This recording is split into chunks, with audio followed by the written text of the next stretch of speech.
The dust from the departing stagecoach hadn't yet settled when Jacob Foster first laid eyes on the broken-down homestead that would change his life forever. Its weathered barn leaning slightly to the left like a drunk trying to find his way home in the harsh Texas sun of 1878. Jacob had spent the last of his savings purchasing the 160 acres adjacent to the Sanderson place, a gamble that most folks in Del Rio thought was pure foolishness. The land had been abandoned for nearly 2 years after old Thomas Sanderson had died, leaving behind nothing but dried-up fields and structures that looked ready to collapse at the first strong wind. But Jacob saw potential where others saw failure. At 26 years old, he'd worked cattle drives from Kansas to Texas for the better part of 8 years, saving every penny he could spare. He was tired of drifting, tired of sleeping under stars that offered no comfort when his bones ached from a full day's work. He wanted roots, a place to call his own, something permanent in a world that seemed determined to stay transient. The contract had been signed 3 days prior in the cramped office of Samuel Martinez, Del Rio's only attorney. The price had been remarkably low, almost suspiciously so, but Jacob wasn't about to question his good fortune. He'd inspected the property twice before making his offer, walking the perimeter, checking the creek that ran along the southern border, examining the main house's foundation. Everything seemed structurally sound enough, even if it needed considerable work. Now, standing in the yard with his horse tied to what remained of a hitching post, Jacob took a more thorough inventory. The main house was a single-story structure with a sagging porch and windows so caked with dirt they were nearly opaque. The barn, however, was larger than he'd remembered, built with good timber that had weathered the years better than expected despite its lean. There was also a smaller outbuilding, probably used for storage, and the remnants of what had once been a chicken coop. Jacob decided to start with the barn. If he was going to make this place work, he'd need somewhere secure to keep his horse and the additional livestock he planned to acquire. He approached the large double doors, one of which hung crooked on its hinges. The wood was hot beneath his palm as he pushed it open, the hinges screaming in protest. The interior was dark and stifling, the air thick with the smell of old hay and dust. Shafts of sunlight pierced through gaps in the walls, illuminating dust motes that danced lazily in the still air. Jacob stood in the doorway, letting his eyes adjust to the dimness. There were several stalls along one wall, a loft overhead that looked relatively intact, and various pieces of abandoned equipment scattered about. He was about to step inside when he heard it. A soft sound, barely audible, like a wounded animal trying not to be discovered. Jacob froze, his hand instinctively moving to the pistol at his hip. Del Rio wasn't exactly a dangerous town, but years on the trail had taught him to be cautious. "Who's there?" he called out, his voice echoing in the empty space. Silence answered him. Jacob waited, counting his heartbeats. Then he heard it again, this time more distinctly. A stifled cough, definitely human, coming from somewhere in the back of the barn. "I'm not here to hurt anyone," Jacob said, speaking slower now, keeping his tone even. "This is my property. I just bought it. If you're in trouble, I can help." Still nothing. Jacob took a cautious step forward, then another. His eyes had fully adjusted now, and he could make out more details. There was a pile of old burlap sacks in the corner near the last stall, and as he approached, he realized they were moving ever so slightly. "Please," he said, stopping about 10 feet away. "Come out. I can see you're there." For a long moment, nothing happened. Then the sacks shifted and a figure emerged from beneath them. Jacob's breath caught in his throat. She was painfully thin, her clothes little more than rags hanging from a skeletal frame. Her dark hair was matted and tangled, falling past her shoulders in a mess of knots. But it was her eyes that struck him most. Large and brown, they stared at him with a mixture of fear and defiance that seemed too strong for someone in such obvious distress. She couldn't have been more than 22 or 23, though it was hard to tell given her condition.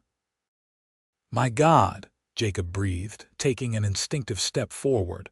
The woman scrambled backward, pressing herself against the wall.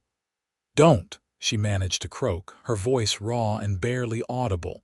Jacob immediately raised his hands, showing her his palms. "I won't hurt you, I promise." "When's the last time you ate?" The woman's eyes filled with tears, but she blinked them back fiercely. Her lips moved, but no sound came out.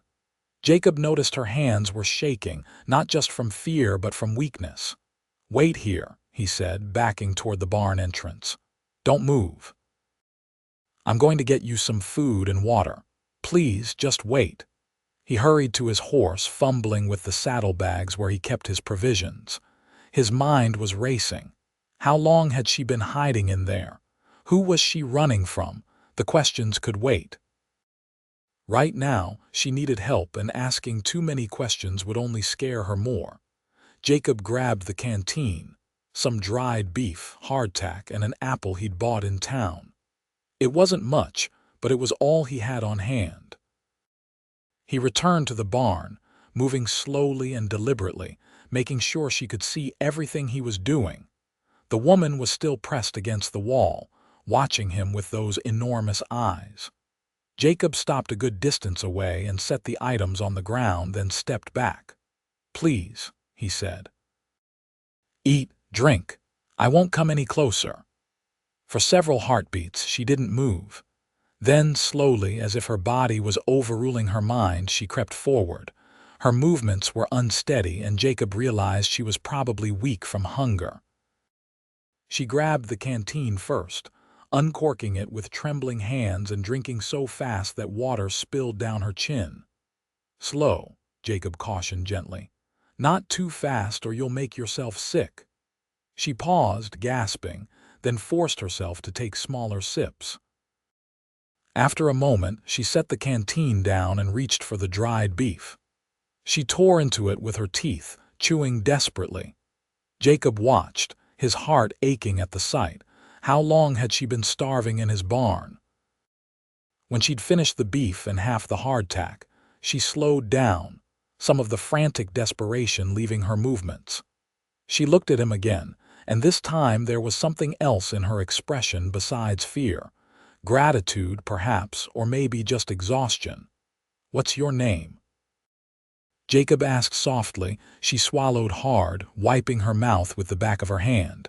When she spoke, her voice was hoarse but clearer than before. Mary Sullivan. I'm Jacob Foster. I just bought this place. How long have you been hiding here?" Mary's eyes darted toward the barn entrance as if checking for escape routes. "I don't know exactly. Maybe 3 weeks. Could be longer." 3 weeks. Jacob felt his stomach turn. 3 weeks of hiding in this barn with no regular food or water. Who are you running from?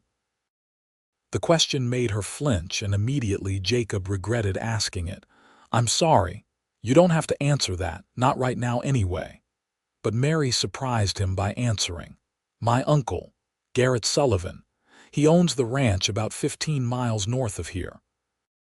After my parents died last year, I went to live with him and my aunt. But my aunt passed 6 months ago, and then Uncle Garrett decided I should marry his business partner, a man named Horace Creed." Jacob had heard of Creed. He was in his 50s, known for being ruthless in his dealings and having a mean streak a mile wide. The thought of this young woman being forced to marry him made Jacob's jaw clench. "I said no," Mary continued, her voice gaining strength as she spoke. "I refused. So Uncle Garrett locked me in my room, said I'd stay there until I changed my mind. I escaped through the window one night, took one of the horses, and ran. I didn't know where to go. I remembered this place being abandoned, so I came here. When my uncle's men came looking, I hid in the loft." They searched for a while, then left. I've been here ever since, too afraid to leave in case they were watching. They would have given up by now, Jacob said. 3 weeks is a long time. They probably think you ran farther than this. Maybe, Mary said, but she didn't sound convinced. Jacob studied her for a moment. She'd eaten more color into her cheeks, but she still looked like a strong wind could knock her over. You can't stay in this barn, he said finally. The main house needs work, but it's better than this. You can stay there while you recover your strength. After that, we'll figure out what to do. Mary stared at him as if he'd spoken in a foreign language. Why would you help me? You don't know me. Because it's the right thing to do, Jacob said simply.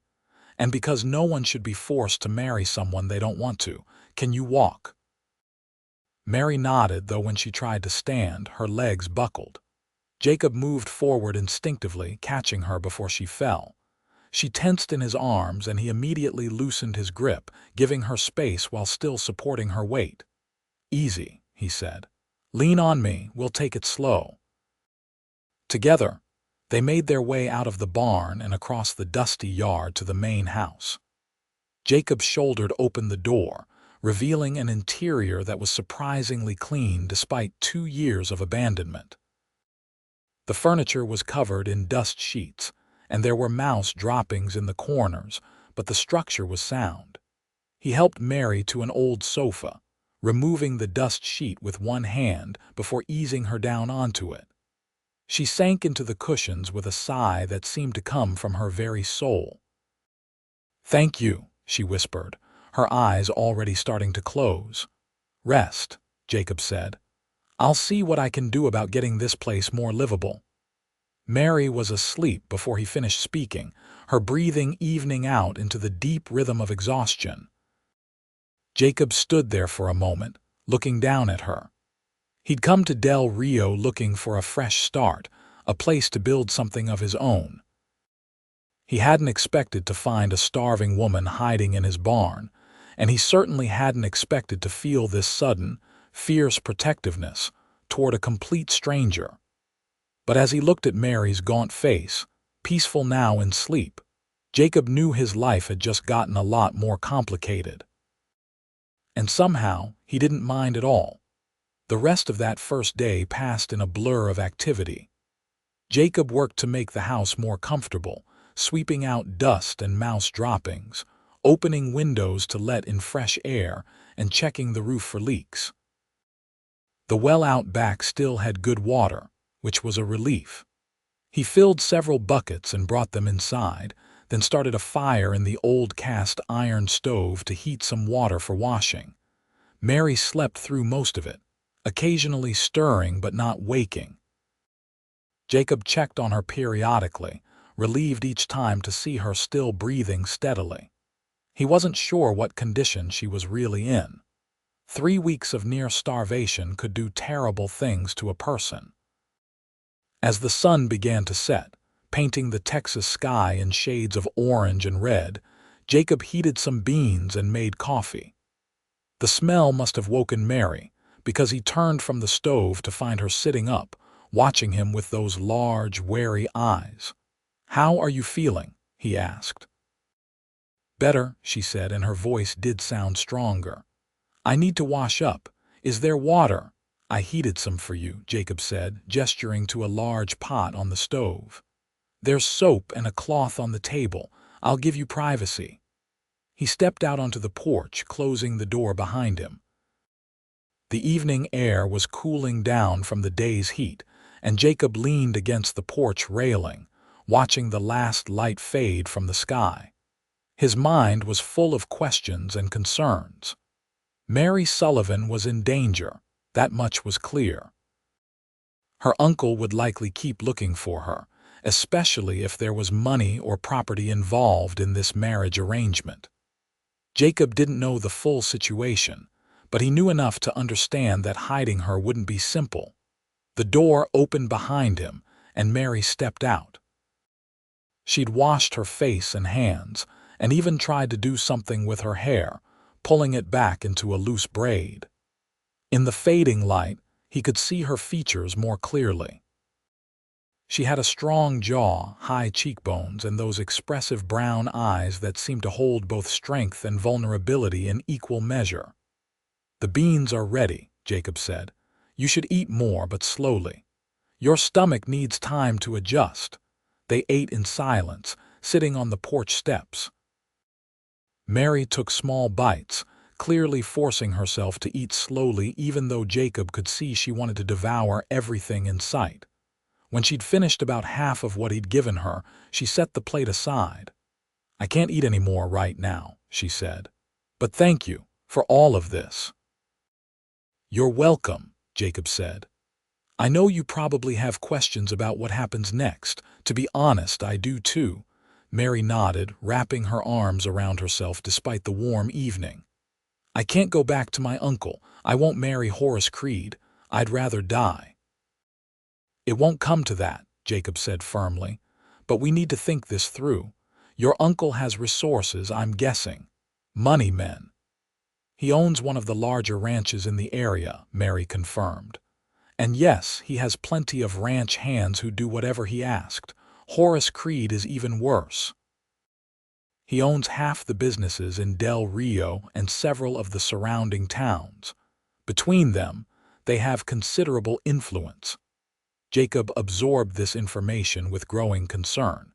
He was just a man trying to start a small homestead. He didn't have the resources to fight powerful men. But when he looked at Mary, saw the fear and determination warring in her expression, he knew he couldn't turn her away. "We'll figure something out," he said. "For now, you're safe here. That's what matters." Mary looked at him with an expression he couldn't quite read. "Why are you doing this?" "Really? You could get in serious trouble helping me." Jacob was quiet for a moment, considering his answer. "My father used to say that a man's character is defined by what he does when no one's watching, when there's no reward or recognition. You needed help. I could provide it." "That's reason enough." Tears welled up in Mary's eyes again, but this time she didn't fight them. They spilled down her cheeks, catching the last light of day. "I don't know how to repay you." "You don't need to repay me," Jacob said. "Just focus on getting your strength back. Everything else can wait." Over the next few days, a routine developed. Jacob spent his days working on the homestead, repairing fences, fixing the barn doors, clearing the fields of weeds and debris. Mary stayed mostly inside, resting and eating regular meals. Jacob shot a rabbit and made stew, supplementing it with vegetables he bought from a farmer on the outskirts of town. He was careful about his trips into Del Rio, always going alone and never mentioning that he had a guest. Mary improved rapidly. The color returned to her face, and she gained a little weight. By the fourth day, she was up and moving around, insisting on helping with the housework despite Jacob's protests. "I need to do something," she told him firmly. "I'm not used to sitting idle while someone else does all the work." They settled into an easy companionship. Mary took over the cooking, which suited Jacob fine since his culinary skills were limited to basic trail food. She also cleaned and organized the house, transforming it from a dusty shell into something that felt like a home. In return, Jacob taught her the things he knew about running a homestead, pointing out which repairs were most urgent, explaining his plans for the property. It was during one of these conversations, a week after he'd found her, that Mary asked about his past. They were sitting on the porch after supper, watching the sun set as had become their habit. Jacob was whittling a piece of wood, not making anything in particular, just keeping his hands busy. Mary was mending one of his shirts, her fingers moving deftly with the needle despite the fading light. "You said you worked cattle drives," Mary said. "For 8 years. That's a long time." "It is," Jacob agreed. "Started when I was 18. My father died the year before, and my mother had passed when I was young. Didn't have any siblings, no other family. A cattle drive came through our town in Missouri, and I signed on. Seemed like as good a direction as any." "That must have been hard," Mary said softly, "being so young and alone." Jacob shrugged. "I survived. The work was hard but honest. I learned a lot, saved my money. Eventually, I knew I wanted something more permanent. Spent the last year looking for the right place and ended up here." "You miss Missouri?" "Sometimes," Jacob admitted. "But there's nothing there for me anymore. This is home now, or it will be once I get it properly set up." Mary was quiet for a moment, her needle pausing in its work. "What if I ruin that for you, my uncle, if he finds out you're helping me?" Jacob set down his whittling and looked at her directly. "Mary, listen to me. You haven't ruined anything. If your uncle comes here, we'll deal with it. But I'm not going to throw you out to avoid potential trouble. That's not the kind of man I am, and this homestead wouldn't mean much to me if I had to become someone else to keep it." Mary's eyes shimmered in the twilight. "You're a good man, Jacob Foster." "Just a man," Jacob said, uncomfortable with the praise. "Trying to do the right thing." But as he said it, he realized that his motivations weren't quite as simple as he was making them sound. Yes, he wanted to help Mary because it was the right thing to do, but there was more to it than that. He enjoyed her company, looked forward to their evening conversations, found himself thinking about her throughout the day as he worked. She was intelligent and quick-witted, with a dry sense of humor that caught him off guard. When she smiled, which was happening more frequently as she recovered her strength, it lit up her entire face. Jacob was starting to realize that he was falling for Mary Sullivan, and he wasn't sure what to do about it. The situation came to a head 2 weeks after Jacob had found Mary. He'd ridden into Del Rio to buy supplies, leaving Mary at the homestead with strict instructions to stay inside and out of sight. The trip should have been routine, but as Jacob was loading his purchases onto his horse, he overheard a conversation that made his blood run cold. 2 men were talking outside the general store, not bothering to lower their voices. One of them mentioned Garrett Sullivan and his missing niece. The other man, older and gruff-voiced, said that Sullivan was offering a substantial reward for information leading to Mary's return. $500, the man said. "That's a lot of money for a runaway girl." "Heard she's supposed to marry Horace Creed," the first man replied. "Must be important to both of them if they're offering that much." Jacob finished securing his supplies with steady hands, though his mind was racing. $500 was indeed a substantial sum, enough to tempt plenty of people who might ordinarily mind their own business. He needed to get back to the homestead and warn Mary. He was about to mount his horse when someone called his name. Jacob turned to see Sheriff William Dawson approaching, a man in his 50s with steel gray hair and a weathered face that had seen too much of the world's cruelty. "Jacob Foster," the sheriff said, extending his hand. "Heard you bought the old Sanderson place. Welcome to Del Rio." Jacob shook his hand, keeping his expression neutral. "Thank you, Sheriff. I'm hoping to make a go of it." "Good land out there," Dawson said. "Just needs some work. How are you settling in?" "Well enough," Jacob replied. "Lots to do, but I expected that." Dawson nodded, his sharp eyes studying Jacob's face. "I suppose you've heard about Garrett Sullivan's niece. Girl ran away a few weeks back. Sullivan's mighty worried about her." "I heard something about it just now," Jacob said carefully. "Sounds like a family matter." "That it is," Dawson agreed. "Though Sullivan's made it everyone's business with that reward he's offering. Got half the county looking for her. You haven't seen any sign of a young woman out your way, have you?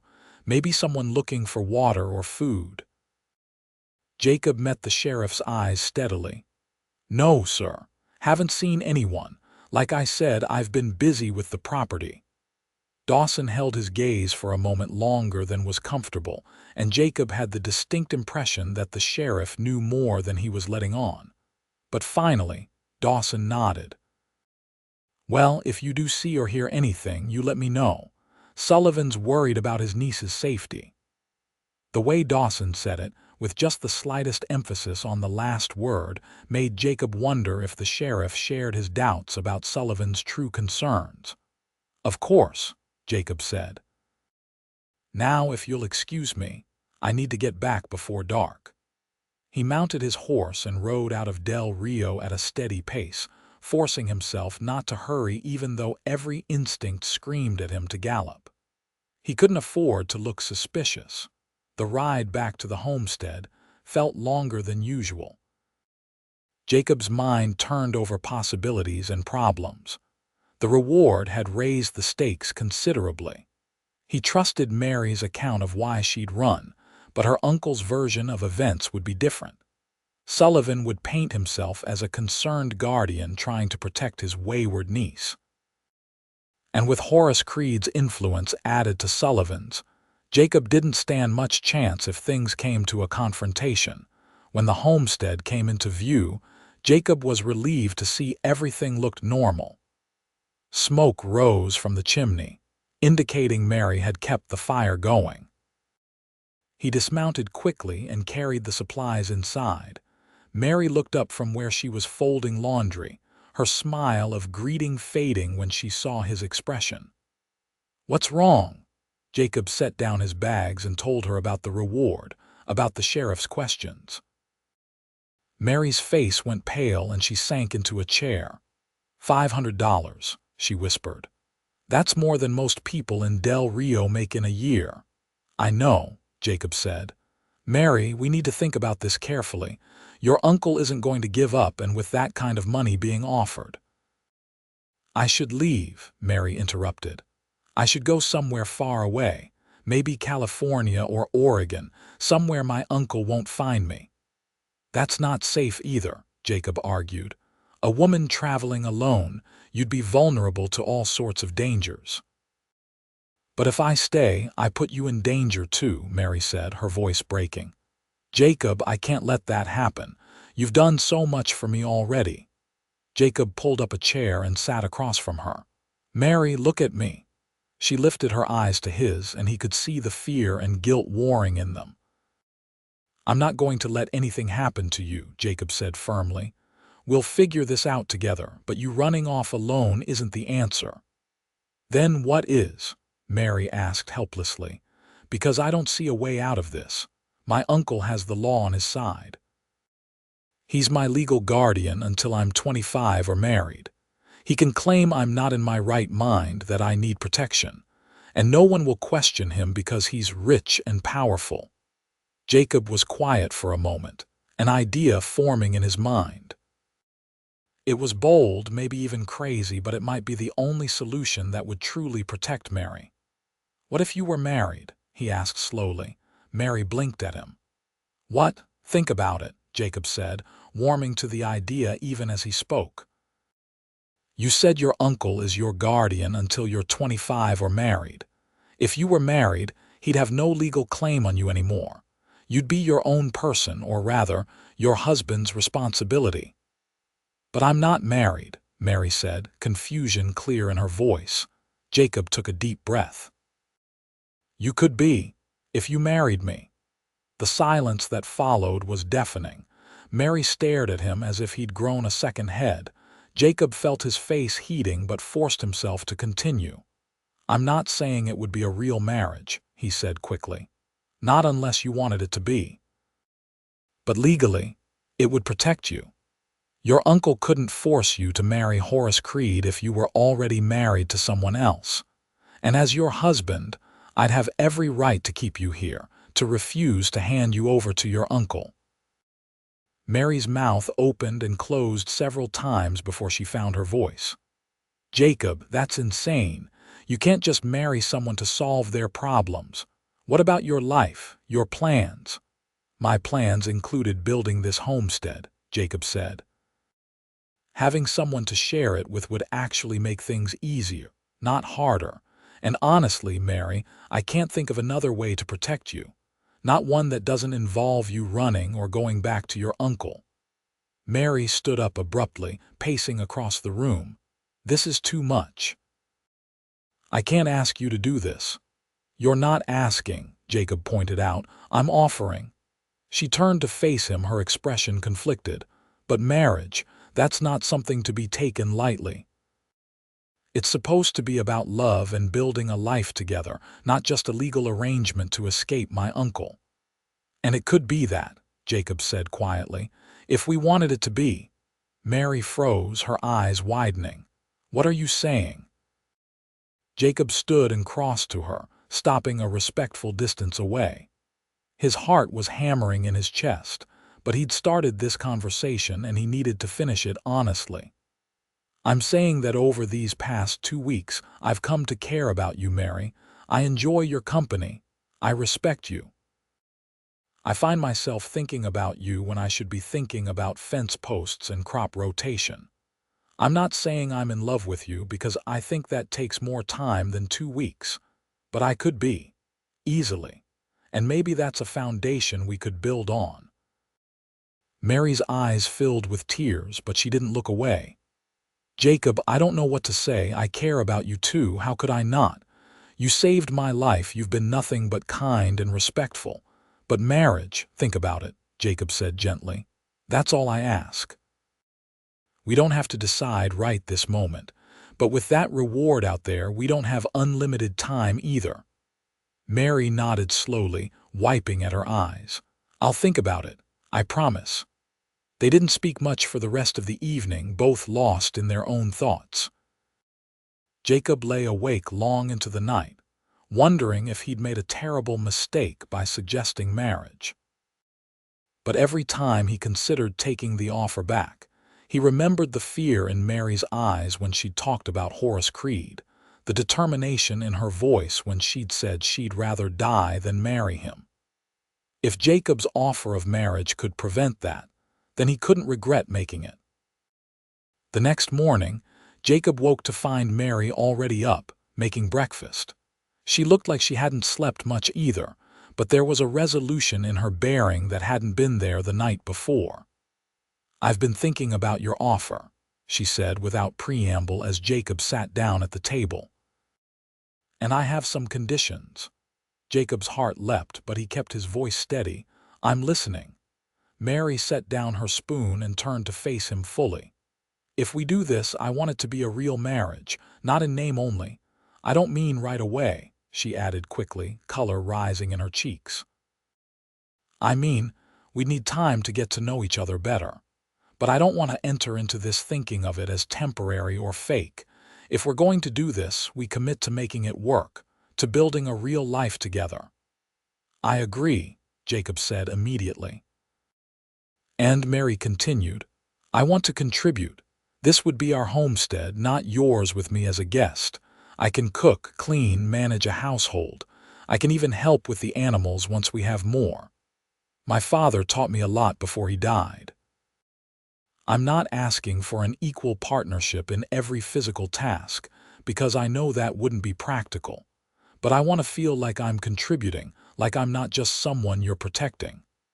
"Mary, I wouldn't want it any other way," Jacob said sincerely. "I wasn't looking for a wife who'd sit idle. I was hoping for a partner." Mary smiled, and it was like the sun coming out from behind clouds. "Then yes, I'll marry you, Jacob Foster." Jacob felt like his heart might burst out of his chest. He stood, closing the distance between them, and took her hands in his. They were work-roughened but small in his larger grip. "I'll do everything I can to make you happy," he promised. "I'll protect you, provide for you, and respect you. I can't promise perfection, but I can promise effort." "That's all anyone can promise," Mary said softly. "And it's enough." They were married 3 days later by a traveling preacher who happened to be passing through Del Rio. Jacob had inquired discreetly, learning that Reverend Thomas Miller was heading to a town 50 miles south and would be in the area for only a day. It was perfect timing. Jacob and Mary rode into town together, Mary wearing the best dress they'd been able to put together from what was left in the house. It had belonged to Thomas Sanderson's late wife, adjusted to fit Mary's slimmer frame. Jacob wore his cleanest shirt and vest, his hair freshly cut and face shaved smooth. They found Reverend Miller at the church, a small wooden structure on the edge of town. He was an older man with kind eyes and a gentle demeanor that immediately put both of them at ease. "We'd like to be married," Jacob told him. "Today, if possible." Reverend Miller looked between them, taking in their youth and the earnestness in their expressions. "This seems rather sudden. Have you thought this through? Marriage is a sacred commitment not to be entered into lightly." "We understand that, Reverend," Mary said. "And yes, we've thought it through carefully. We want to do this." Something in Mary's voice must have convinced him because Reverend Miller nodded. "Very well. Do you have witnesses? We'll need at least 2. Jacob hadn't thought of that. He looked around the empty church, then back at the Reverend. "We don't know many people in town yet. We were hoping you might help us with that." Reverend Miller smiled. "I think I can manage. Wait here." He returned a few minutes later with an older couple who introduced themselves as Henry and Martha Green, longtime members of the congregation. They were delighted to serve as witnesses, Martha fussing over Mary's appearance and making small adjustments to her dress and hair. The ceremony itself was brief but meaningful. Jacob and Mary stood before the simple altar, their hands joined, and spoke their vows. Jacob's voice was steady as he promised to love, honor, and cherish Mary for the rest of his life. Mary's voice trembled slightly but grew stronger as she made her own promises. When Reverend Miller pronounced them husband and wife, Jacob leaned down and kissed Mary gently. Her lips were soft beneath his, and for a moment, the rest of the world disappeared.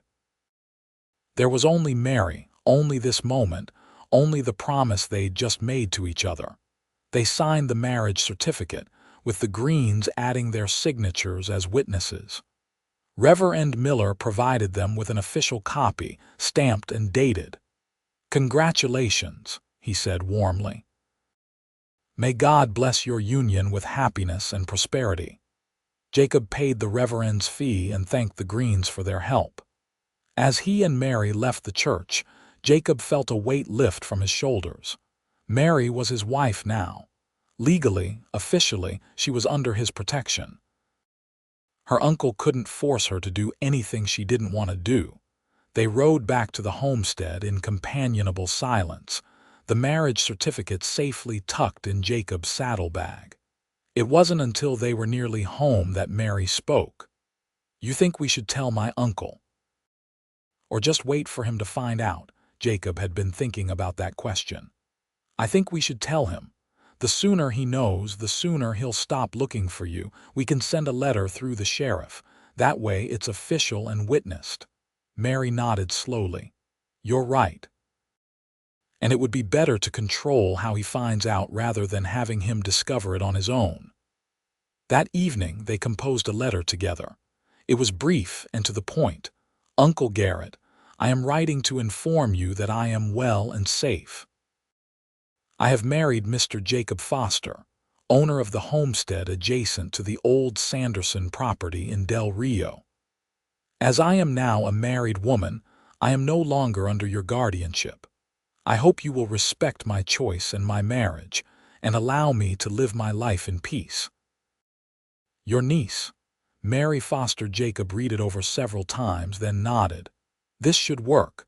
I'll take it to Sheriff Dawson tomorrow." But Mary shook her head. "We should both go. I want him to see that I'm making this choice freely, that you haven't coerced me in any way." Jacob understood her reasoning, though he didn't like the idea of exposing Mary to potential danger in town. But she was right. If they were going to make this work, they couldn't hide. The next morning, they rode into Del Rio together.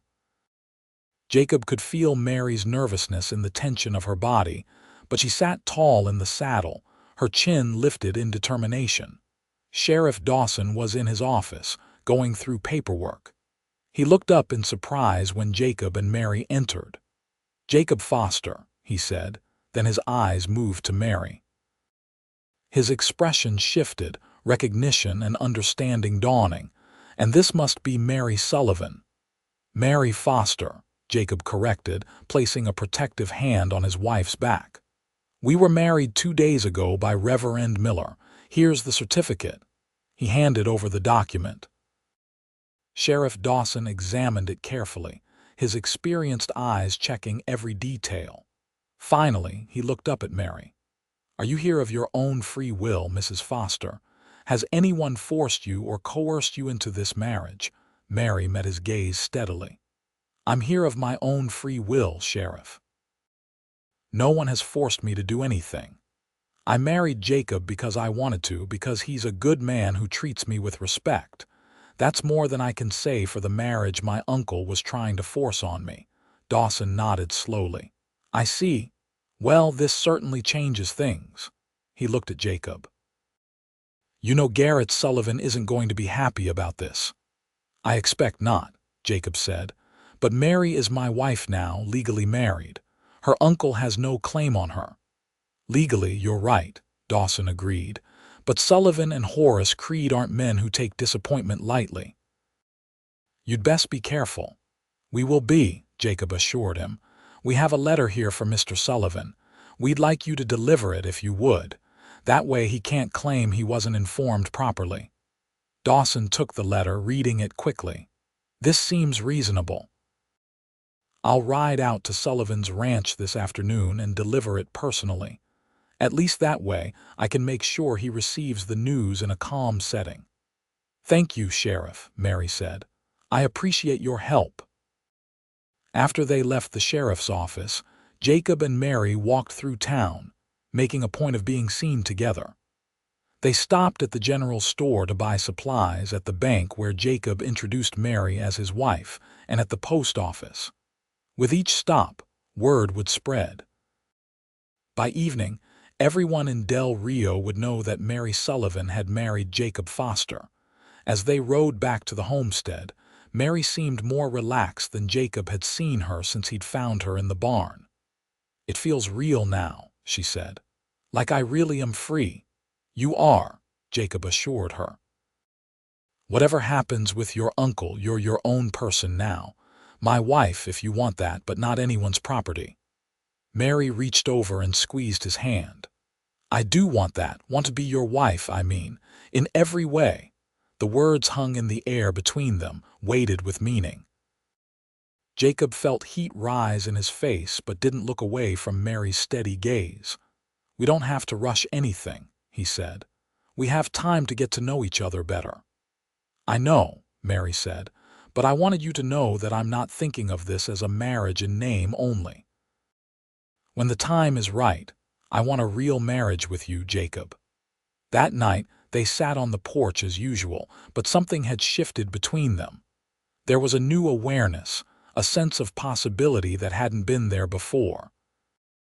Jacob found himself noticing little things about Mary, the way she tucked her hair behind her ear, the sound of her laugh, the graceful movement of her hands as she worked on her mending. Tell me about your parents, Jacob said. What were they like? Mary's expression softened with memory and grief. They were wonderful. My father was a teacher before he decided to try ranching. He loved books and learning, and he passed that love on to me. My mother was the practical one, the one who kept us all grounded. She could stretch $1 farther than anyone I knew, and she never complained about the hard times. How did they die? Influenza, Mary said quietly. It swept through the area last winter. They both got sick within days of each other. My father died first and my mother followed 3 days later. I think she didn't want to live without him. They were that devoted to each other. I'm sorry, Jacob said. That must have been devastating. It was. They were everything to me. When they died, I felt like the ground had disappeared beneath my feet. Going to Uncle Garrett seemed like the only option. I didn't have any other family, and I didn't have the money to keep the ranch going on my own. My father had debts, medical bills from their illness. Uncle Garrett paid them all, but I think he saw it as an investment, a way to control me. And then he tried to marry you off to Horace Creed. Mary nodded. Creed owns a freight company. He ships cattle, goods, supplies throughout Texas and beyond.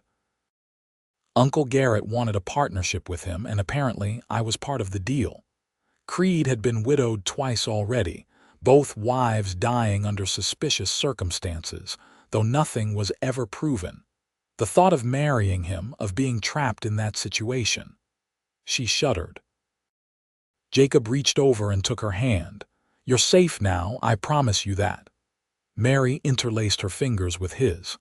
I believe you. They sat in comfortable silence as the stars came out, their hands still joined.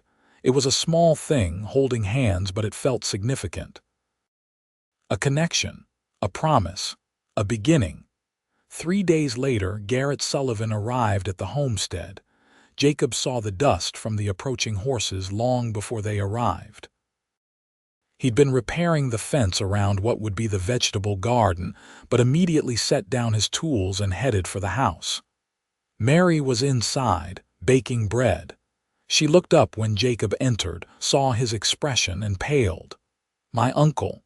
Someone's coming, Jacob confirmed. Could be him, could be someone else, but we should be prepared. He retrieved his rifle from where it hung over the door, checking to make sure it was loaded. Mary watched, her hands knotting in her apron. Jacob, please don't shoot anyone unless you absolutely have to.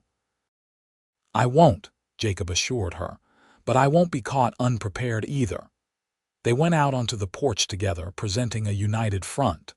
As the riders drew closer, Jacob could make out 3 men.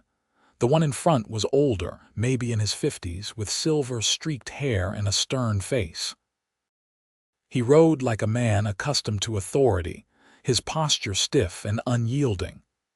The 2 men flanking him were younger, ranch hands by the look of them, both carrying rifles. The riders stopped in the yard, their horses snorting and stamping. The older man's cold eyes moved from Jacob to Mary, his expression hardening. Mary, he said, his voice clipped, so it's true. You actually married this nobody. Uncle Garrett, Mary replied, her voice steady despite the tremor Jacob could feel running through her body. Yes, I married Jacob. He's my husband, and this is our home. Garrett Sullivan dismounted, his movements deliberate. His men stayed on their horses, hands resting near their weapons in a not-so-subtle threat. You have any idea what you've done? Sullivan demanded, advancing on the porch. The embarrassment you've caused, the business arrangements you've destroyed. I've taken control of my own life, Mary said firmly. Something I should have been allowed to do all along. Sullivan's face reddened. You're a foolish girl who doesn't understand how the world works.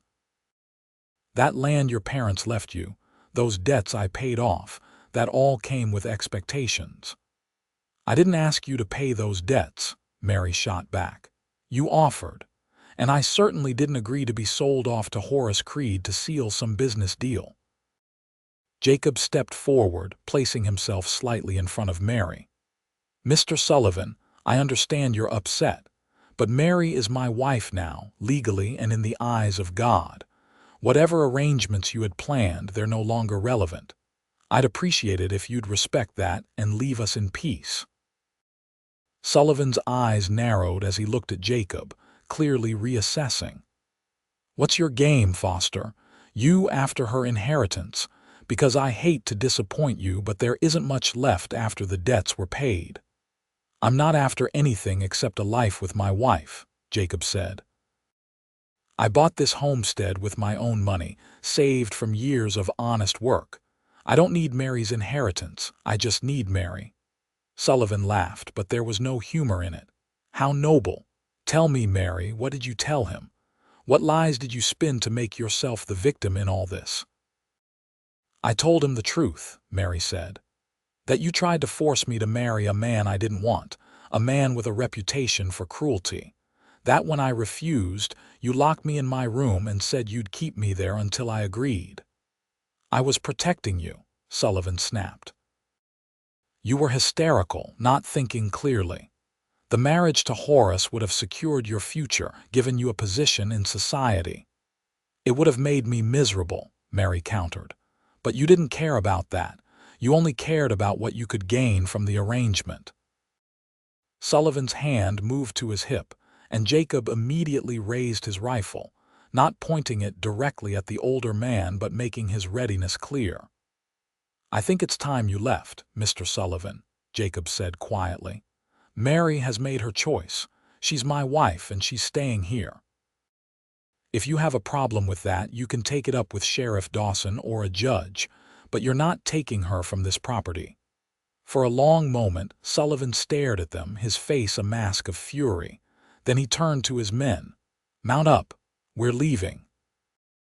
But before mounting his own horse, he turned back to Mary. "You think you've won. You've ruined yourself, girl. Married to a dirt farmer with nothing to his name. When he can't provide for you when reality sets in, don't come crying to me." "I won't," Mary said firmly. "Goodbye, Uncle Garrett." Sullivan rode away, his men flanking him. Jacob and Mary stood on the porch, watching until the riders disappeared over the horizon. Only then did Jacob lower his rifle, releasing a breath he didn't know he'd been holding. Mary sagged against him, and Jacob wrapped his free arm around her, holding her close. "You did well," he murmured. "I'm proud of you." "I was terrified," Mary admitted, her face pressed against his chest. "But I meant what I said. I'm not going back. I'd rather have nothing with you than everything with Horace Creed." Jacob tightened his hold on her. "You won't have nothing. I promise you that. We'll build a good life here, Mary. It won't be easy and it won't happen overnight, but we'll do it together." Mary pulled back enough to look up at him, her eyes shining with tears and something else, something that made Jacob's heart race. "I'm starting to think I made a very good choice when I hid in your barn." Jacob smiled, brushing a strand of hair from her face. "I know I did when I decided to look inside it." The confrontation with Sullivan, though unpleasant, seemed to free something in both of them. With that threat addressed and survived, they could finally relax into their new reality. They were married, they were together, and they had a homestead to build. Over the following weeks, they fell into a rhythm that felt natural despite how new it was. Jacob worked the land, repairing structures, clearing fields, preparing for the planting season that would come in spring. Mary managed the house and helped with the lighter work, feeding the chickens they'd acquired, tending the small vegetable garden Jacob had planted, mending clothes and making their house into a home. But more than the work, they were building a relationship. They talked for hours in the evenings, learning each other's stories, hopes, fears, and dreams. Jacob told Mary about his childhood in Missouri, about the mother he barely remembered, and the father who'd raised him with rough affection and solid principles. Mary shared stories of her parents, of growing up with books and learning, of the dreams she'd had before illness and death had shattered her world. They laughed together too, finding joy in small things. Mary had a talent for mimicry that had Jacob in stitches when she impersonated some of the more pompous townspeople they'd encountered. Jacob discovered he could make Mary laugh with terrible jokes and deliberately bad attempts at cooking. And slowly, carefully, they grew closer in other ways. A brush of hands that lingered a moment longer than necessary. Jacob's hand on Mary's back, warm and steady, as he guided her over rough ground. Mary's fingers combing through Jacob's hair when she trimmed it for him, her touch gentle and intimate. One evening, about a month after they'd married, they were sitting on the porch as usual when Mary spoke. "Jacob, can I ask you something?" "Of course," he said, setting down the rope he'd been braiding. Mary was quiet for a moment, gathering her thoughts. "When you proposed this marriage, you said you thought you could fall in love with me. Do you still think that? Or have you changed your mind now that you know me better?" Jacob turned to look at her fully. In the fading light, she was beautiful, her face soft and open in a way it hadn't been when he'd first found her. He reached out and took her hand. "Mary, I don't think I could fall in love with you anymore." He felt her tense, saw the flicker of hurt in her eyes, and quickly continued. "I think I already have fallen in love with you. These past weeks, getting to know you, building this life with you, I've realized that what I feel goes beyond respect or affection or partnership. I love you, Mary, completely, truly." Mary's eyes filled with tears, but she was smiling. "Thank goodness, because I love you too, Jacob. I think I started falling for you that first day when you could have turned me away but instead showed me kindness. And every day since, I've fallen a little more." Jacob cupped her face in his hands, his thumbs brushing away her tears. "I want this to be a real marriage in every way, if you're ready. If that's what you want." "It is," Mary whispered. "It's what I've wanted for a while now. I was just afraid to say anything, afraid you might not feel the same way." Jacob leaned in and kissed her. Not the brief, chaste kiss they'd shared at their wedding, but a real kiss, deep and full of promise. Mary responded immediately, her arms going around his neck, her body pressing close to his. When they finally pulled apart, both were breathing hard. "Come inside with me," Mary said softly. "Be my husband in truth, Jacob." Jacob stood, drawing her up with him. Hand in hand, they walked into the house, closing the door on the darkening world outside.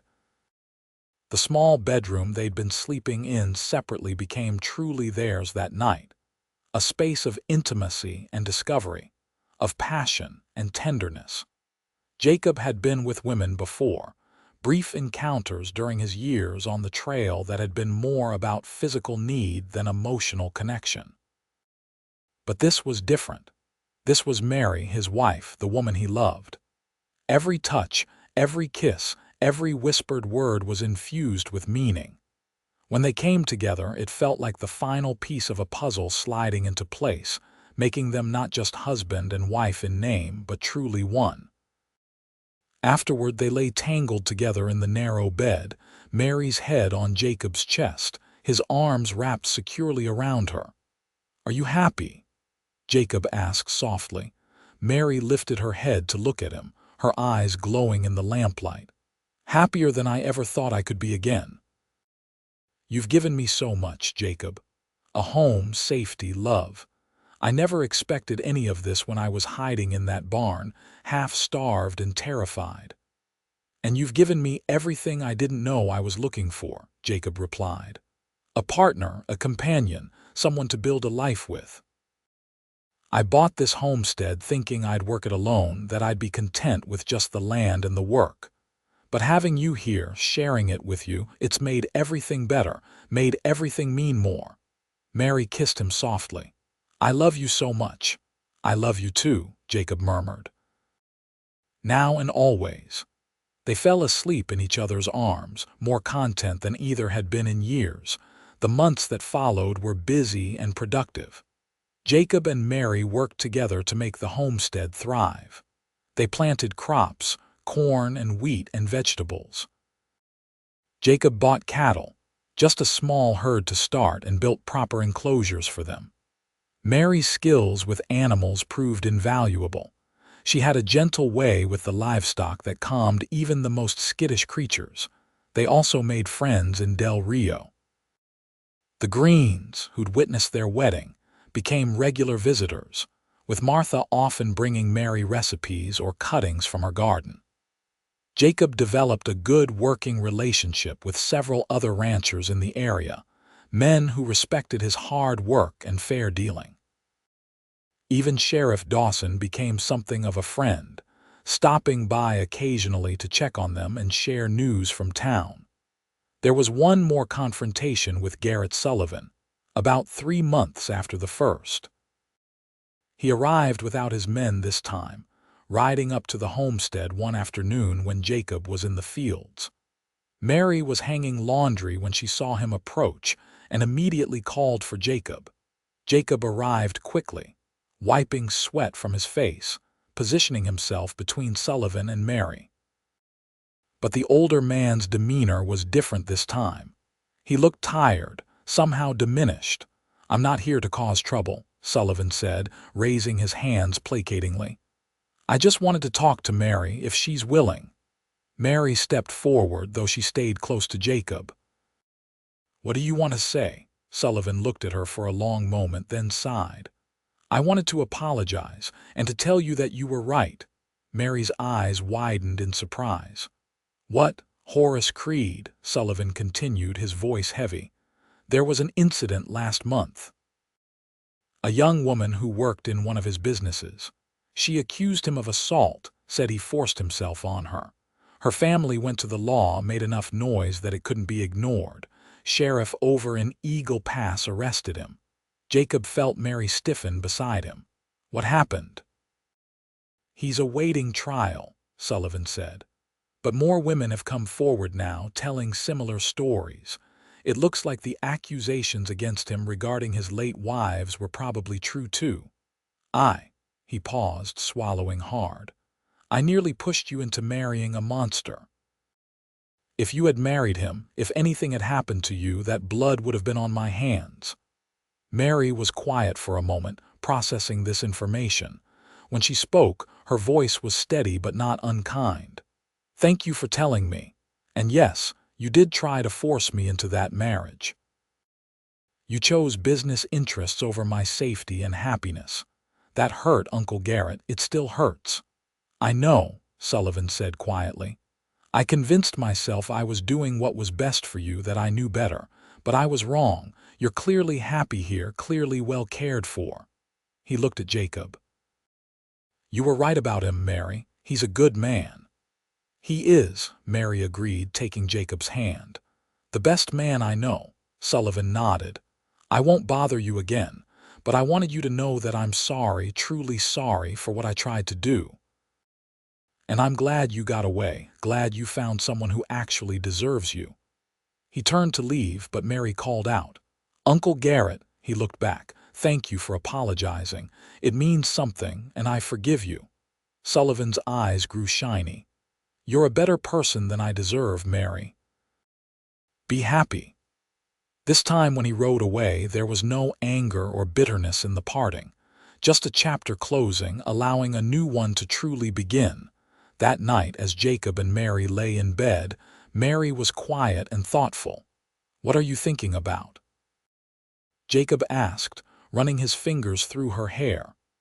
"About how different things could have been," Mary said. "If you hadn't bought this property, if you hadn't looked in that barn, if you hadn't been the kind of man willing to help a stranger, I could be married to Horace Creed right now, or worse." Jacob tightened his arms around her. "But you're not. You're here with me, safe and loved." "I know," Mary said.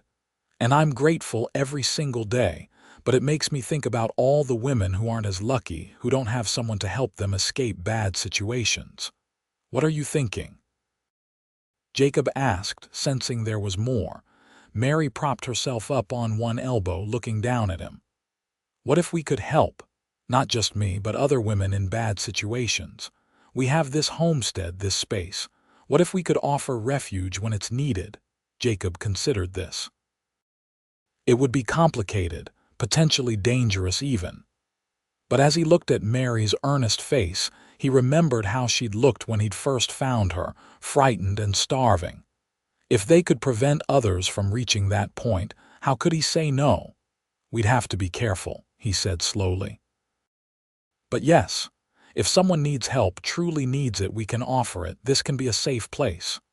Mary's face lit up with joy. "Really? You mean it?" "I mean it," Jacob confirmed. "We'll help where we can." Mary kissed him deeply. "This is why I love you, your good heart." Over the next year, they did exactly that. Word spread quietly through certain networks that the Foster homestead was a safe place. They helped 3 women escape bad situations, providing temporary shelter and support while helping them establish themselves elsewhere or reconnect with family who would truly care for them. It was delicate work, often complicated but deeply rewarding. Their own family grew as well. A year and a half after their marriage, Mary discovered she was pregnant. She told Jacob one evening as they sat on their porch, now a cherished ritual they maintained whenever weather allowed. "I'm going to have a baby," she said simply, watching his face for his reaction. Jacob's expression went through several changes: surprise, joy, wonder, and finally a kind of awed happiness. "Really? Mary, that's wonderful." He pulled her into his arms, holding her carefully as if she might break. Mary laughed against his chest. "I'm pregnant, not made of glass." "You can hug me properly." Jacob squeezed her tighter, his face buried in her hair. "I can't believe it. We're going to have a baby. A family." "Our family," Mary said, "built on love and choice and partnership, everything I never thought I'd have." The pregnancy was relatively easy, though Mary suffered from morning sickness in the early months and fatigue throughout. Jacob was attentive to the point of being overprotective, something Mary found both endearing and occasionally frustrating. "Jacob, I can still gather eggs," she said one morning when he tried to take the basket from her hands. "I'm not an invalid." "I know," Jacob said, "but I worry. Let me help."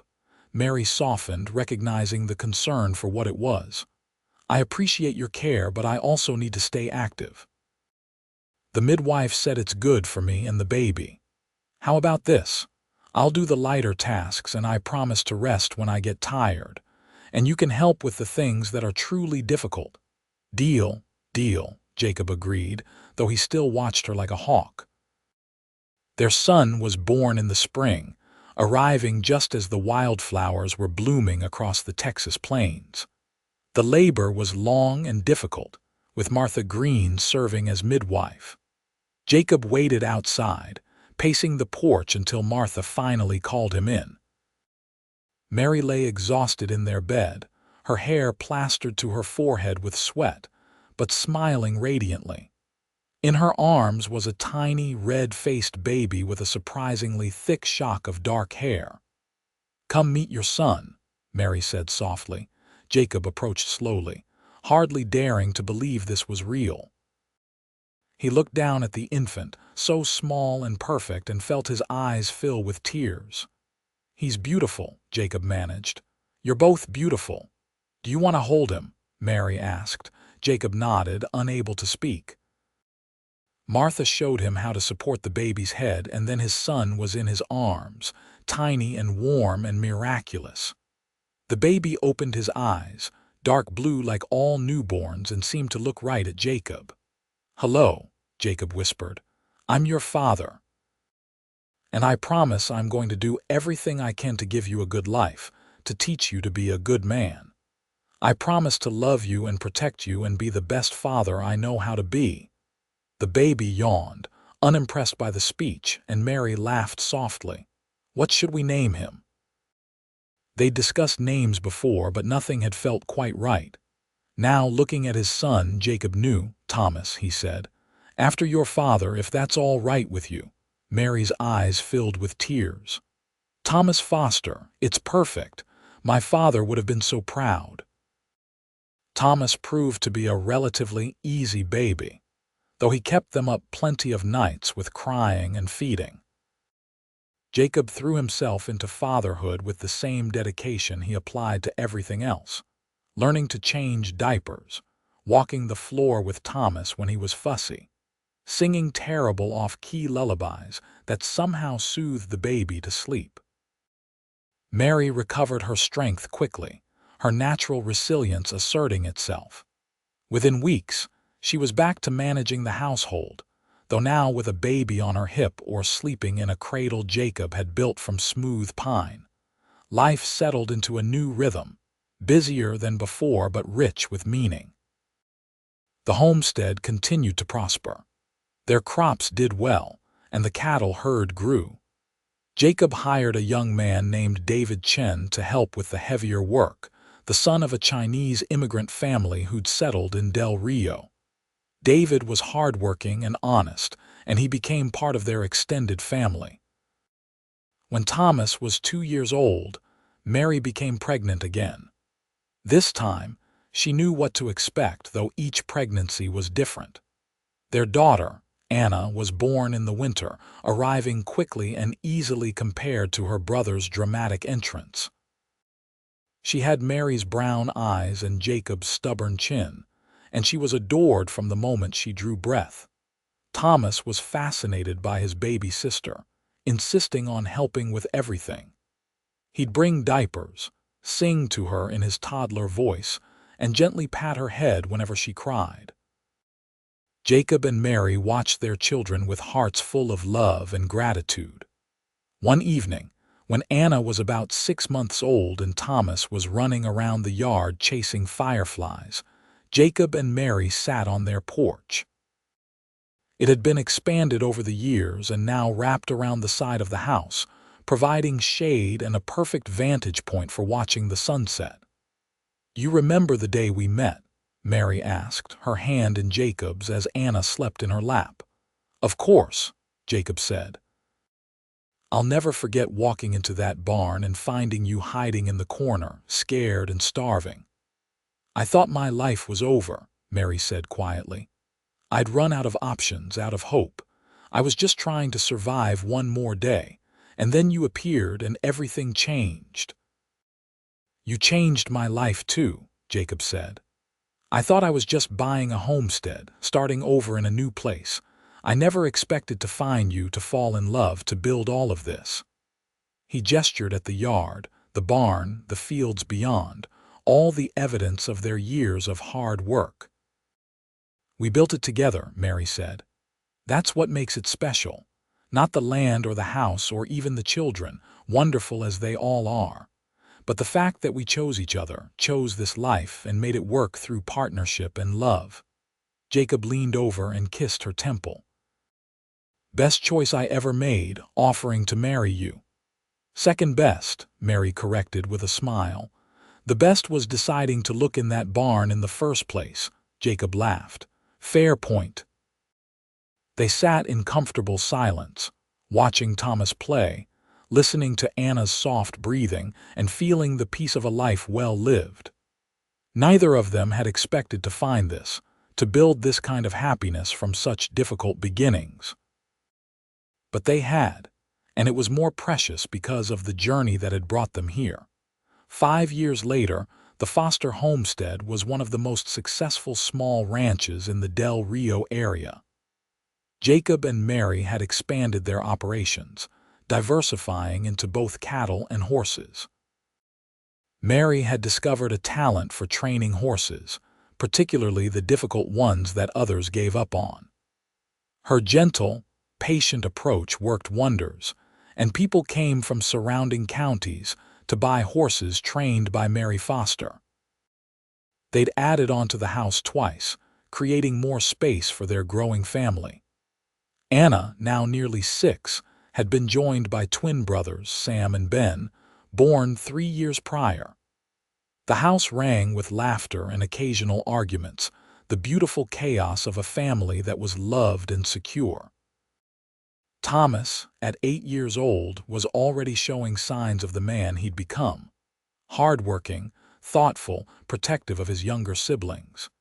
He followed Jacob everywhere, learning the work of the ranch, asking endless questions that Jacob answered with patience and pride. Anna was wild and independent, more comfortable in the barn with the horses than in the house with dolls. She had Mary's determination and Jacob's stubborn streak, a combination that sometimes led to trouble but mostly just to adventure. The twins were still young enough to be adorable chaos, racing around the yard and getting into everything, but already showing distinct personalities. Sam was quiet and observant, content to play by himself. Ben was outgoing and vocal, always talking, always moving.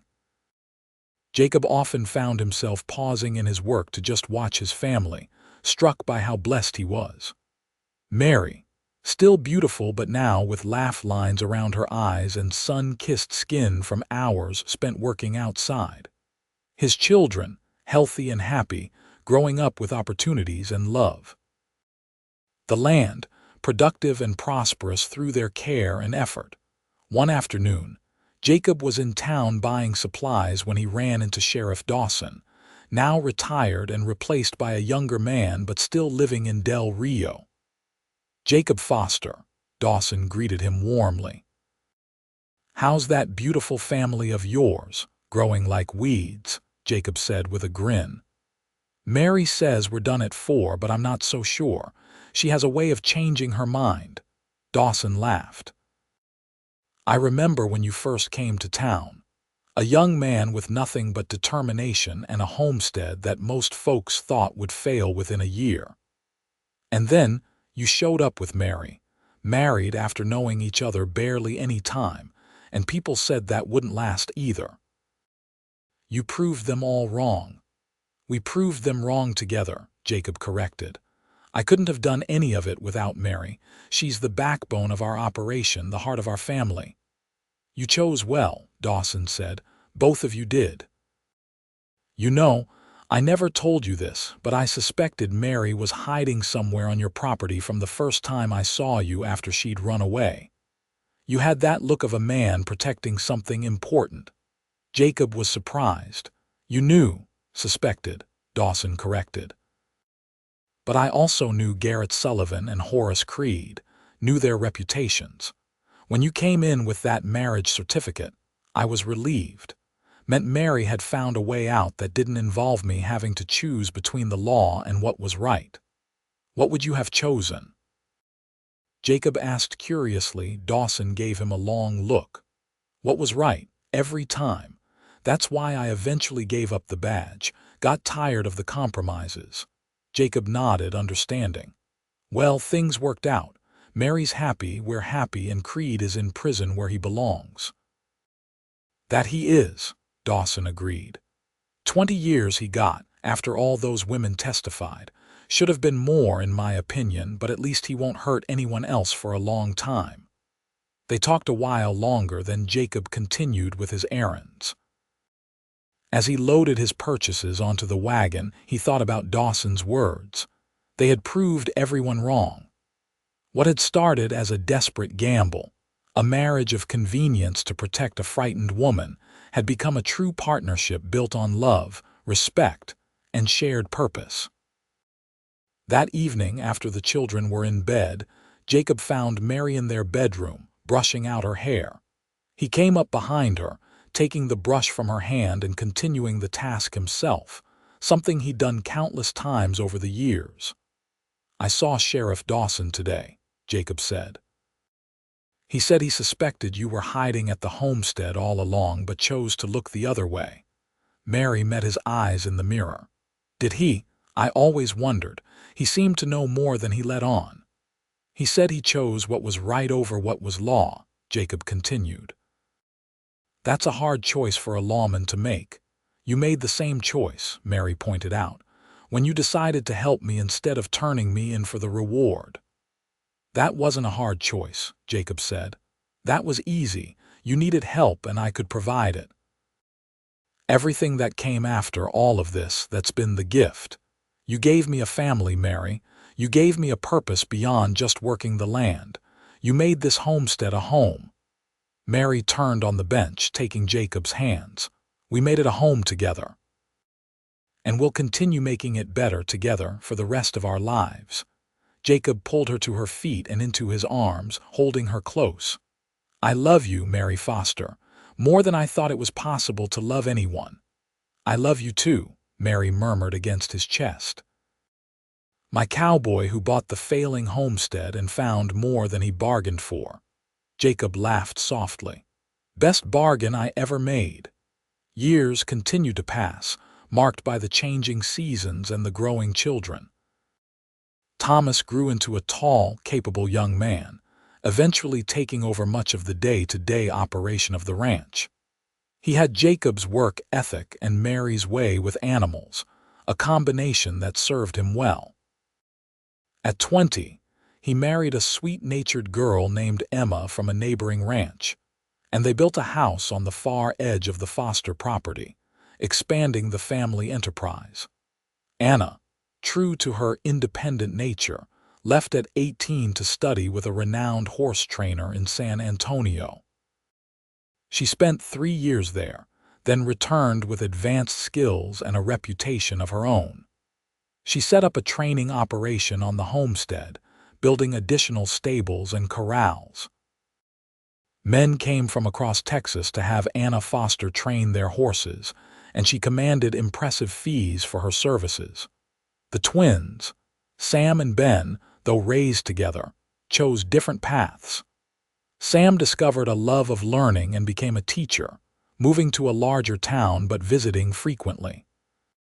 Ben stayed on the ranch, working alongside Thomas and eventually marrying and starting his own family. Jacob and Mary, now in their 50s, had 7 grandchildren between their 4 children, with more surely to come.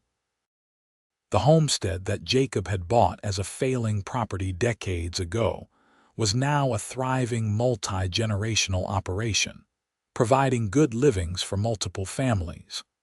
On their 30th wedding anniversary, their children organized a celebration. The whole family gathered, children and grandchildren, along with friends from Del Rio and the surrounding area.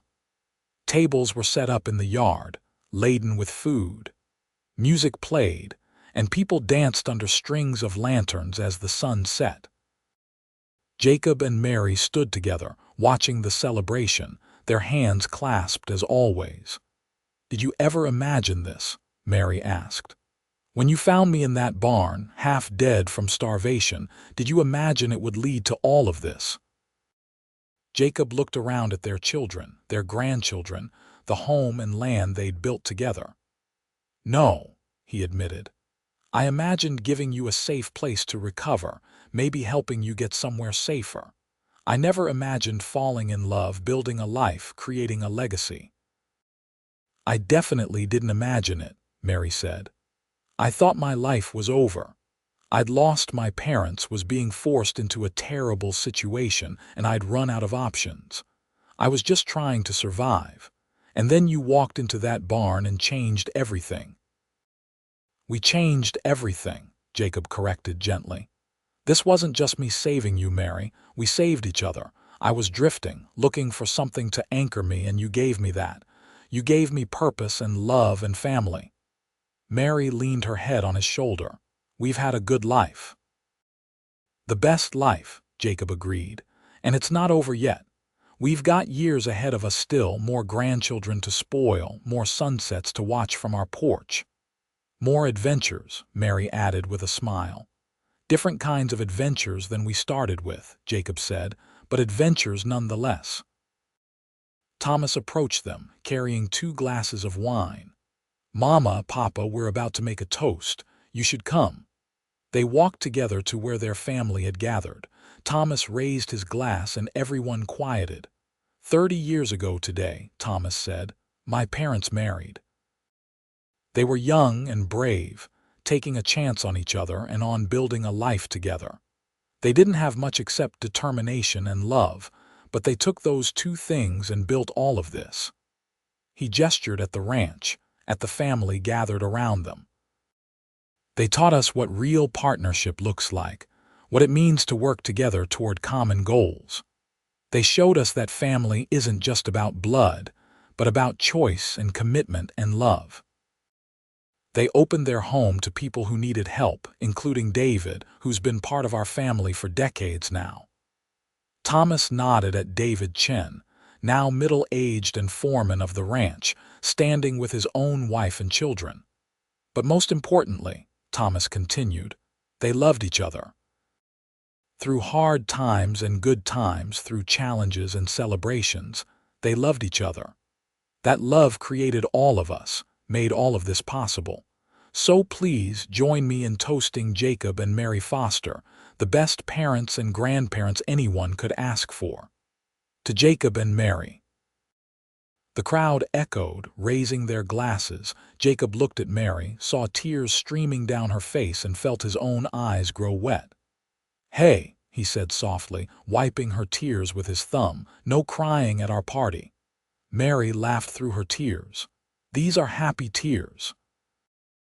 I'm just overwhelmed by how blessed we are. All of this, Jacob, all of these people. We made this." "We did," Jacob agreed. "And I'd do it all again exactly the same way. Well, maybe I'd check the barn sooner." Mary laughed, the sound lighter and younger than her years. "Maybe I'd make myself known faster instead of hiding in the corner like a scared rabbit." "You were a very cute scared rabbit," Jacob teased. "I was a mess," Mary corrected. "You were beautiful," Jacob said firmly. "Frightened and desperate, yes, but beautiful. And brave. It took courage to run from your uncle, to hide, to trust a stranger enough to accept help." "You made it easy to trust you," Mary said. "You had kind eyes. I remember thinking that, even through my fear. This man has kind eyes." Jacob pulled her close, kissing the top of her head. "Dance with me," he said. "Let's show these young people how it's done." They moved onto the makeshift dance floor, and the crowd parted to make room for them. As they swayed to the music, Jacob reflected on the incredible journey that had brought them to this moment. From that first day in the barn to this celebration surrounded by family and friends, it had been a remarkable 30 years. He'd bought a failing homestead and found a starving woman. From those unlikely beginnings, they'd built a life, a family, a legacy. They'd faced challenges and overcome them together. They'd loved and been loved, had suffered losses but celebrated many more victories. "What are you thinking about?" Mary asked, looking up at him. "How lucky I am," Jacob said simply. "How grateful I am that I decided to buy this property, that I walked into that barn, that I found you." "Fate," Mary said. "It had to be fate that brought us together." "Maybe," Jacob allowed. "Or maybe just good timing and better choices. Either way, I wouldn't change a thing." "Neither would I," Mary agreed. They danced until the music stopped, then stayed on the floor talking, reluctant to break the spell of the moment. Their grandchildren eventually swarmed them, demanding attention and stories. Jacob and Mary separated, each scooping up a small child, and returned to the tables where the family had gathered. The party continued late into the night, with stories and laughter and love. Jacob watched his wife across the table, surrounded by their grandchildren, her face alight with joy, and felt a contentment so complete it was almost overwhelming. This was what life was supposed to be about. Not wealth or status or power, but love and family and connection. Building something that would last beyond your own lifetime, creating ripples that would extend into the future through your children and their children. As the evening wound down and families began to head home, Jacob and Mary walked through the ranch, checking on things as was their habit before bed. The barn where Jacob had first found Mary had been rebuilt twice over the years, expanded and modernized. But the spot where she'd hidden, where their story had begun, was still there. They stopped and stood in that corner, remembering. "Sometimes I come here when I need to think," Mary admitted. "I stand right here and remember how frightened I was, how hopeless everything seemed. And then I look at what we've built, and it reminds me that even the darkest moments can lead to the brightest futures." Jacob wrapped his arms around her from behind, his chin resting on her shoulder. "This is where it all started. Where you waited, hoping for salvation, and I stumbled in looking for a place to stable my horse." "God's timing," Mary said. "That's what Martha Green always says, that God's timing is perfect even when we can't see it. I believe that now. Everything that happened, all the pain and fear, it led me here, led us here." "No regrets?" Jacob asked. "Not a single one," Mary said firmly. She turned in his arms to face him. "You gave me everything, Jacob, safety, love, family, purpose. You gave me a life worth living when I thought that was impossible. How could I have regrets?" "I love you," Jacob said, cupping her face in his hands. "After 30 years, I love you more than I did on our wedding day, more than I did the day we brought Thomas home, more with every passing year." That's how it's supposed to work, Mary said with a smile. Real love, the kind that lasts, it grows deeper with time. We've built that kind of love, you and I. They kissed in the corner of the barn where their story had begun, a soft, sweet kiss full of 30 years of partnership and devotion. Then they walked hand in hand back to the house, their home, the center of the life they'd built together. The years that followed were gentler than the ones that had come before. Jacob and Mary gradually stepped back from the day-to-day operations of the ranch, trusting their children and grandchildren to carry on the work. They traveled a bit, taking a trip to San Antonio to visit Anna's mentor, another to Houston where Sam was teaching. But mostly they stayed home, content with their routines and each other's company. They still sat on the porch every evening, watching the sunset, talking about everything and nothing. They helped care for grandchildren, passing on skills and stories. They remained active in the Del Rio community, supporting the church and various charitable causes, particularly those helping women in difficult situations. Jacob's hair went fully gray, then white. Mary's dark hair became streaked with silver. They moved a bit slower, their bodies showing the wear of years of hard work. But their love remained strong, perhaps stronger than ever, refined by time and experience into something precious and unbreakable. On their 40th anniversary, they had a much quieter celebration than their 30th, just family at the house for dinner. But it was no less meaningful. As they sat at the head of the table, surrounded by children and grandchildren, and even a few great-grandchildren, Jacob and Mary exchanged a look that communicated everything they'd shared over 4 decades.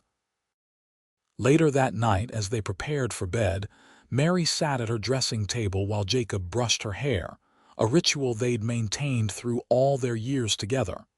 "Thank you," Mary said softly. "For what?" Jacob asked. "For everything. For finding me, for loving me. For building this life with me. For 40 years of partnership and devotion." Jacob set down the brush and met her eyes in the mirror. "The privilege has been mine, Mary Foster. You are and always have been the best part of my life." Mary turned and took his hands. "I know we're getting older, that we probably have fewer years ahead than behind. But I want you to know that if I could go back and do it all again, I wouldn't change a thing. Every moment with you has been a gift." "Same here," Jacob said, his voice thick with emotion. "You've been my partner, my love, my best friend. Whatever time we have left, whether it's weeks or years, I want to spend every moment of it with you." They climbed into bed, fitting together as they had for 40 years, Mary's head on Jacob's chest, his arms wrapped around her. Outside, the Texas night was warm and full of stars. Inside, 2 people who'd found each other against all odds rested in the peace of a love that had endured and deepened through 4 decades of life lived fully and well. Jacob died at 74, peacefully in his sleep with Mary beside him. The funeral was attended by what seemed like half of Del Rio and the surrounding county. Dozens of people came forward to share stories of Jacob's kindness, his fairness in business, his willingness to help anyone who needed it. Several women spoke of how he and Mary had provided refuge when they'd had nowhere else to turn, how their intervention had literally saved lives. Thomas delivered the eulogy, speaking of his father's integrity, work ethic, and devotion to family. But it was Anna who captured the essence of Jacob Foster best. "My father taught me that character is defined by what you do when no one's watching," she said, her voice strong despite tears streaming down her face. "He taught me that the measure of a person is not in wealth or status, but in how they treat those who have nothing to offer in return. He showed me what real love looks like, not through grand gestures but through 40 years of daily devotion to my mother. He was the best man I've ever known, and I will spend the rest of my life trying to live up to the example he set." Mary sat in the front pew, surrounded by her children, dry-eyed and quiet. She'd cried all her tears in the privacy of the bedroom she'd shared with Jacob, pressed against the pillow that still smelled like him. Now, in public, she was composed, accepting condolences with grace and thanking people for coming. But everyone could see the light had gone out of Mary Foster. She'd lost the other half of herself, and that kind of loss left a mark that could never be erased. Mary lived another 6 years after Jacob's death. She stayed active, continuing to help with the horse training operation, spending time with her ever-growing number of grandchildren and great-grandchildren. She found comfort in her family and in her faith, and in the knowledge that she and Jacob had built something that would outlast them both. But everyone knew she was waiting to be reunited with the man who'd found her in a barn 46 years ago and changed her life forever. She died quietly one spring morning, sitting in her rocking chair on the porch where she and Jacob had spent thousands of evenings together. Anna found her there, a peaceful expression on her face, her eyes closed as if she'd simply fallen asleep watching the sunrise. They buried Mary next to Jacob on a hill overlooking the ranch they'd built together. The entire family gathered, along with friends and neighbors from throughout the county. The Foster homestead, once a failing property bought by a young cowboy with more hope than sense, was now a thriving operation that supported multiple families and employed dozens of people.